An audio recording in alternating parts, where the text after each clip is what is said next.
Hi everyone, I'll walk in Jingu-Gaien Ginkgo Avenue. This avenue is lined with over 140 ginkgo trees that turn a beautiful golden color in the fall, making it a must-visit spot for tourists during the autumn season.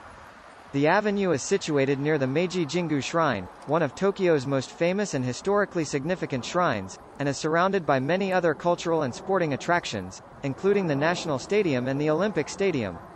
Visitors can also rent bicycles and explore the area at their leisure, or join one of the many guided tours available to learn more about the history and significance of the area. I wish you feel like walking here by this video.